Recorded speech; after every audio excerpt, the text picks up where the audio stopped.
Most campers think danger looks loud, obvious, and dramatic. But the worst camping mistakes usually look harmless at first. A flat patch of ground can feel perfect after a long hike. A quiet clearing can seem safer than it really is at night. And one wrong tent spot can wreck everything before sunrise. Because the ground around you is never just empty space. It holds clues about water, wind, falling wood, and cold. Miss those clues, and your camp turns into a trap fast. That is why smart campers never pitch first and think later.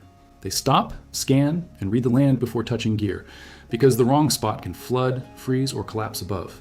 And most beginners miss the signs until the damage starts. Before we get into the worst places to set up a tent, listen. Subscribe now if you want simple survival lessons like this. This channel breaks down outdoor mistakes before they hurt. First, never pitch your tent in the lowest part of camp. Beginners love flat ground, and low ground often feels ideal. It looks protected, level, and easy after a tiring walk. But low ground is exactly where cold air likes to settle. That means your night gets colder than the area around it. So even mild weather can feel brutal after a few hours. You wake up freezing and wonder what went wrong overnight. The answer is usually the spot, not your sleeping bag at all. Cold air sinks, and your tent becomes the bowl that holds it. Now add moisture, and the problem gets nastier very quickly. Low ground also collects runoff when rain hits during darkness, and runoff does not need a storm to ruin your sleep at all. A short burst of rain can turn that spot into a puddle. Water moves downhill, and your tent becomes the finish line. Then your gear gets wet while you're stuck inside it for hours. Your clothes absorb moisture, and your body loses heat faster. That is how a comfy setup becomes a miserable night fast. So if the ground dips, even slightly, keep walking onward. Flat is good, but only when it is not a basin and rain there. Second, never set up beneath dead branches or leaning trees. This is one of the most ignored dangers in modern camping. People look at the sky, but not at what hangs overhead. A tree can look stable while carrying hidden dead weight. One cracked limb is all it takes to end your night out there. Campers call these widowmakers for a very good reason outdoors. They break without warning, especially after wind or rain. And they do not care whether your campsite looks peaceful. If your tent sits under dead wood, you are gambling blindly. No sleeping bag or survival trick fixes that mistake later. So look up before you stake down anything at all outside. Check for hanging limbs, split trunks, and obvious dead tops. Look for bark falling off and branches with no life left. If one tree looks wrong, do not negotiate with it ever. Move your camp, even if the ground looks perfect below. Third, avoid narrow channels where wind gets squeezed through.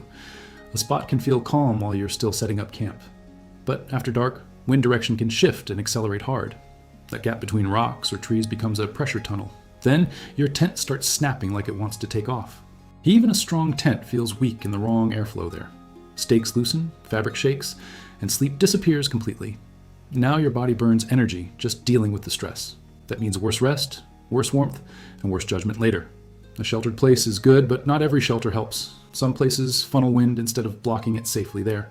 So watch the shape of the terrain around your site first. If the land narrows like a hallway, stay out of it there. Fourth, never pitch where water clearly wants to travel. This one sounds obvious until you see how often it happens. People choose dry ground and ignore the marks left behind. But the land always shows you where water moved before. Look for little trenches, smooth paths, and washed out dirt. Those signs mean rain has already tested that route before. If you camp there, you become part of the drainage plan. The scary part is how fast this goes bad at night outside. You hear rain, then feel moisture, then everything is wet. And by the time you react, the ground is already lost beneath you. That is why experienced campers read the surface closely first. They look for tiny slopes, soil scars, and runoff lines. The best campsite is not just dry now, but later on too. And that brings us to a mistake almost everyone still makes. Most people trust comfort more than evidence when picking camp. That instinct feels natural, but it fails in the wild. Because nature does not care what looks cozy at sunset. It only responds to terrain, weather, gravity, and time itself. So the smartest campers build from clues, not feelings alone. In a second, I will show you the tent spots that fool most, that look safe, feel safe, and still ruin your night. And if you want better gear choices for real camping, check below. It is there for people who want fewer mistakes outdoors. For now, keep watching, because the next one fools everyone. Fifth, never camp too close to a river or stream at night. Water looks beautiful, sounds peaceful, and feels convenient. You get easy access for washing, filtering, and cooking. So beginners treat riverside spots like premium real estate. But rivers change faster than tired campers expect at night. A calm stream at sunset can become a problem before dawn. Water levels rise fast, especially after rain farther upstream. So your peaceful campsite can flood with no local warning. Even if the river stays calm, cold air gathers near water. That makes the entire area colder and wetter overnight. You also attract more insects, mud, and animal traffic there. Rivers are travel routes, and wildlife knows that very well. So sleeping beside one may sound smart, but often is not. Stay close enough for access, but not close enough for risk. Sixth, never pitch your tent on game trails or paths at all. This is another mistake that feels harmless until night falls. The ground may look clear because animals use it often, and that should tell you exactly why not to sleep there. You are placing yourself where movement already happens naturally. Deer, boar, and smaller animals may pass right through camp. Even if they avoid you, your sleep gets wrecked very fast, and if food is nearby, the odds get much worse for you. Look for narrow, worn tracks cutting through grass or brush. If the land looks used like a hallway, pick somewhere else. Seventh, avoid isolated high points during unstable weather. That pretty ridge view can feel like the perfect reward. But exposed high ground turns ugly when conditions change fast. The wind hits harder there, and lightning risk becomes more serious. Campers chase the view and forget the cost of exposure. Your tent is not a shield against weather with elevation, so unless conditions are stable and clearly in your favor, leave. Do not sleep on the highest point just for scenery alone. Eighth, do not pitch too close to cliffs or loose rock. People think rock walls mean protection from wind and rain. Sometimes they do, but they also create hidden danger zones. Loose stone can fall, bounce, or shift without much warning. Rain weakens soil, and temperature changes crack surfaces over time. That quiet wall behind your tent may not stay quiet long. And sound gets weird there, so danger feels farther away. If rock looks broken, unstable, or freshly scattered, move now. Ninth, avoid ground covered in thick roots and hard bumps. This one is less dramatic, but still destroys your night. Bad sleep ruins judgment, energy, mood, and body temperature control. If your hips and back never settle, you do not recover. Then small problems feel bigger the next day on the trail. Comfort is not a luxury when you are outdoors overnight. It affects warmth, focus, and how well you make decisions. So choose ground that is stable, dry, and actually livable. 10th, never trust a campsite just because someone used it. Old fire rings and worn dirt can trick tired people badly. A previous camper may have chosen that spot in a rushed panic. They may have ignored hazards you are now about to repeat, or conditions may be totally different from that last visit. Used ground is not proof that the site is actually smart. It only proves someone stopped there once before moving on. That is why experienced campers inspect every site from zero. They look up, down, around, and then think through weather. Good campsites are chosen, not inherited from random strangers. Now here's the simple rule that ties all this together. The best tent spot is never about one perfect feature alone. It is a balance of drainage, cover, distance, and terrain. You want slight elevation, solid trees, and stable dry ground. You want wind protection without becoming trapped in a funnel.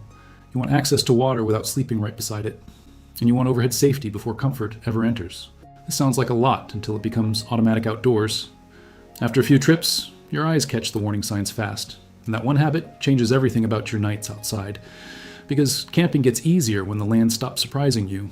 Most outdoor disasters start with small decisions made too quickly. A tent site is one of the biggest decisions you make outdoors. Get that wrong, and all your gear works against bad odds. Get it right, and even simple gear feels much better fast. So the lesson is not just where not to camp tonight outdoors. It is how to think before you commit to any place outdoors. Pause for 2 minutes and read the space like a full map. Ask where water goes, where wind travels, and what can fall. Ask where cold settles and which animals move through there.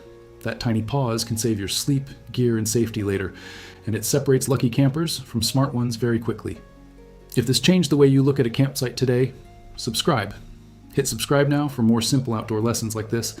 This channel is built for people who want fewer mistakes. And if you want gear and tools that make camping easier, look below. The link in the description is there when you need it most. One last thing before you set up on your next trip outdoors. Do not search for the prettiest spot when daylight is fading. That is, when people rush, compromise, and miss obvious danger signs. Instead, slow down earlier and give yourself room to think. The best campsite usually feels a little less dramatic, but it works better when the weather, darkness, and cold hit, and that is the whole game in camping and survival outdoors. Not looking impressive, but waking up dry, warm, and ready. So next time, the perfect tent spot looks too easy to trust, wait, stop, and ask what the land knows that you still do not. Because the ground tells the truth before the night ever does.